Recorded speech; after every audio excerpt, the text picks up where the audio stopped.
Today we're going to be talking about Artur Boruc. Now, Boruc has had an excellent career playing with the likes of Celtic and Fiorentina, and of course the Polish national team. But just recently he's resurfaced with Southampton, and he's not really done anything to convince people that he should be a #1 goalkeeper in the Premier League. His reflexes have really slowed down with age, his set position really seems to be off, and he seems to have developed hands of stone. Now, the first clip here is a goalie let in against Newcastle. As we see here, the Newcastle player comes in off the wing, and the ball gets through him, and it comes out, and Sissoko manages to pop it in. Now, here's where things start to go wrong. Up here, to this point, he's looking pretty good. This is a good set position. Pardon me. All the players are pretty well marked by the defenders.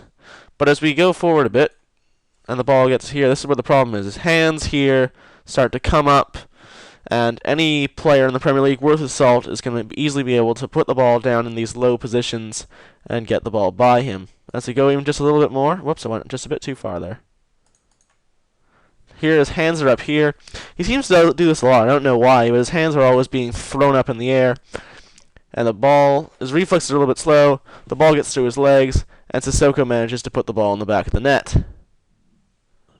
This clip is from a game against Tottenham. As we see, the ball gets played out onto the wing to Defoe.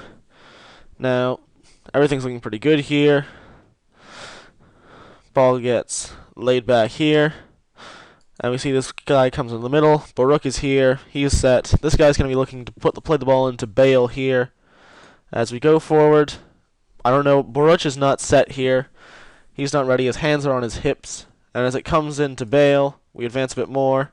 He's not set. When the ball is here, it doesn't matter what your positioning is. You have to get set so that you can react in time to make the save. As we go a bit farther, for whatever reason, his hands are back here. His hands should be out here in front and ready to stop the ball, but they aren't. And in the end, Bale puts the ball in the net. Now, it's a pretty nice header, but you can't help but feel that he should have done better there. I mean, even with the bad set position and the weird hand thing, you have to think that a younger goalkeeper with better reflexes could have gotten to that. This clip is from the same game against Tottenham. As we see, the ball gets played through here to Defoe. It gets slipped through. The defender manages to clear it off the line, and eventually it's bundled in. Now, it's a breakaway, and of course, these are always very hard to deal with. But as we see, the ball comes in here. Whoops. Been a bit too far. Comes in here. If we pause it here again, Boruc brings his hands up, and any player worth his salt is going to put the ball down here. His legs are too far apart, so he can't move. It's very hard to move when your legs are anything more than shoulder width apart. The ball gets slid under him, and this defender does a very good job to get back, but eventually the ball gets bundled in.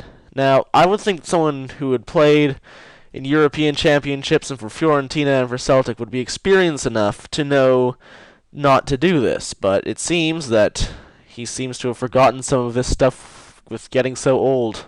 There have also been a lot of times where there have just been goals where he can't help but feel that his reflexes were just a tad slow, and that maybe if he were younger and quicker he could have gotten to them. I mean, there's plenty of examples of this, but, there are a lot of goals where maybe they weren't exactly his fault necessarily, but you have to think that he could have done better. All in all, Boruc is a fallen giant who, although was once great, has certainly fallen a lot with his age, and is certainly not worthy of being a Premier League goalkeeper.